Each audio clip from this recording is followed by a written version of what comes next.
29. Notícias interessantes.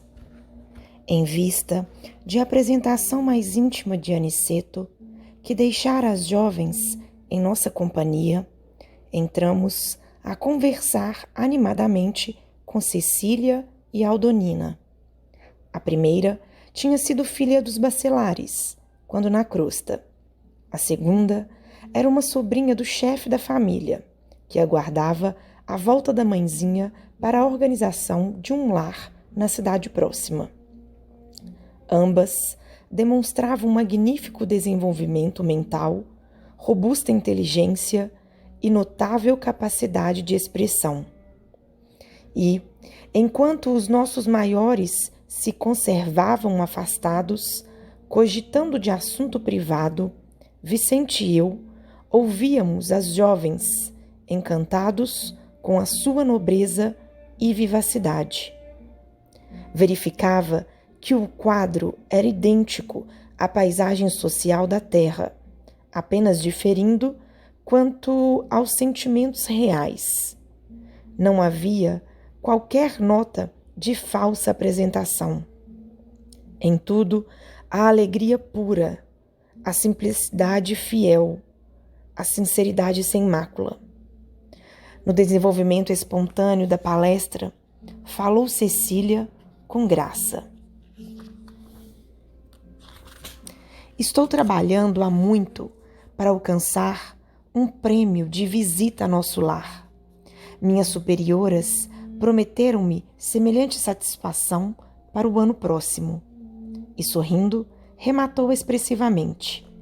Entretanto, para consegui-lo, tenho de atender a umas tantas obrigações importantes. Pois que, disse Vicente admirado, é preciso tanto? Sem dúvida, tornou a jovem, bem-humorada. O meu amigo, talvez, não esteja convencido quanto ao brilho de sua atual posição. Viver em nosso lar é uma grande bênção. Acaso não terá compreendido ainda? Sorrimos todos, e reafirmando o conceito, Cecília continuou. Segundo os instrutores que nos visitam em Campo da Paz, os seus ministérios são verdadeiras universidades de preparação espiritual. O ensejo educativo neles é imenso, e chego a crer que, para avaliarem a extensão da benese que Jesus lhes concedeu, seria necessário viverem alguns anos em nossa colônia, onde o trabalho ativo de vigilância e assistência é mais imperioso, mais exigente. Em nosso lar, porém, objetei, temos igualmente grande número de sofredores. A regeneração é uma colmeia de milhares. A interlocutora, todavia, revelando profunda acuidade nas observações, considerou. Você diz muito bem, quando se refere à colmeia, significando possibilidades de trabalho. Creia que os sofredores que atingem o seu núcleo já se encontram a caminho de excelentes realizações. Naturalmente que os irmãos desequilibrados, que por lá existem, já se torturam pelo vagaroso despertar da consciência. Já sentem remorsos e arrependimentos, indicativos de renovação. São sofredores que melhoram progressivamente, porque o ambiente da cidade é de elevação positiva, onde a maioria vive com a bondade. A maldade da minoria tende sempre a desaparecer. Nosso lar, portanto, mesmo para os que choram, possui soberanas vantagens espirituais. Impressionado com o que ouvia, lembrei. Eu mesmo trabalhei algum tempo em cooperação nas câmaras retificadoras. Já ouvi diversas vezes referências a essa instituição, exclamou Cecília, senhora do assunto. Mas, baseando-me nos informes de mentores amigos, continuo a manter minha opinião. E como se já conhecesse nossos processos de serviço, asseverou sorridente. Vocês conhecem lá muitos espíritos sofredores, mas em campos de paz conhecemos muitos espíritos obsessores. Lá poderá existir muita gente que ainda chora, mas em nosso meio há muita gente que se revolta. É mais fácil remediar o que geme que atender ao revoltado. Nas câmaras a que se refere, vocês retificam erros que já apareceram, dores que já se manifestaram. Mas aqui, meu amigo, somos compelidos a lutar com irmãos ignorantes e perversos, que se sentem absolutamente certos nas fantasias perigosas que esposaram, e vemo-nos obrigados a atender a doentes que não acreditam na própria enfermidade. Começava a entender a lógica daquela argumentação, e reconhecendo a impossibilidade de qualquer contradita, a jovem continuou segura de si. Aliás, é natural que assim seja. Estamos a pouca distância dos homens, nossos irmãos na carne, e sabemos que na crosta a situação não é diferente. Quantos materialistas se fantasiam por lá de filósofos? Quantos demônios com capa de santos? Quanta má-fé a fingir generosidade e boas intenções? A influência da humanidade encarnada em nosso núcleo de serviço é vigorosa e inevitável. Vicente, que ouvia atencioso, obtemperou. Deduzo de tudo isso manifestações sacrificiais muito grandes, mas o trabalho em campo da paz deve ser altamente meritório.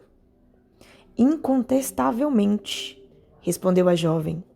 A história da fundação é interessante. Alguns benfeitores, reconhecidos a Jesus, resolveram organizar, em nome dele, uma colônia em plena região inferior, que funcionasse como um instituto de socorro imediato aos que são surpreendidos na crosta com a morte física, em estado de ignorância ou de culpas dolorosas. O projeto mereceu a bênção do Senhor e o núcleo se criou, há mais de 2 séculos. Nem todos os espíritos envolvidos, no entanto, estimam o serviço nesse órgão de assistência constante. A maioria dos missionários vitoriosos, ao se ausentar da terra, necessita refazer energias, por direito natural, do trabalho fiel. E os mentores, de nobre posição hierárquica, têm seus programas de serviços que não deve quebrar em obediência aos desígnios do Senhor.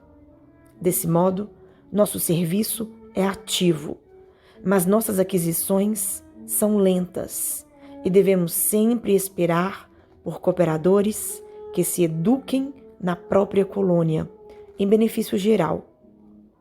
Ganha-se excelente compensação.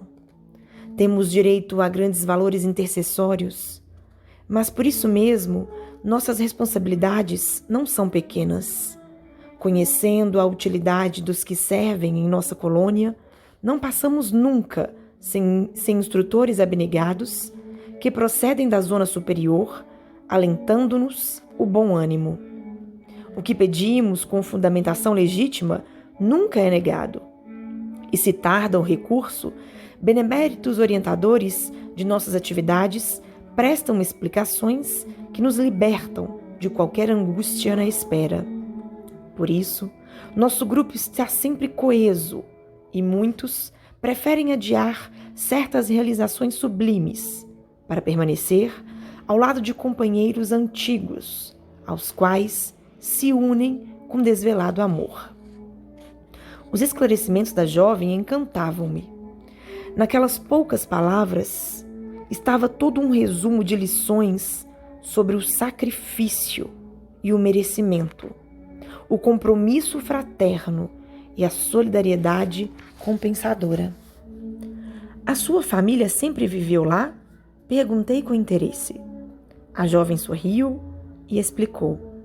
Meu pai, há mais de 50 anos, foi socorrido pelos benfeitores de Campo da Paz e restabelecida a saúde espiritual. Fixou-se na colônia, com razoável impulso de amizade e gratidão. Mais tarde, minha mãe reuniu-se a ele, e faz precisamente 20 anos, Aldonina e eu fomos atraídas amorosamente por ambos, a fim de continuarmos ali no santuário familiar. Desse modo, trabalhamos ao lado deles, desde a primeira hora. E tem muitos programas para o futuro? Indaguei. Cecília fez um gesto que lhe caracterizava o coração de moça sonhadora e redarguiu. Tenho muitos projetos e problemas a resolver, mas estou aguardando a chegada de alguém que ainda se encontra na Terra.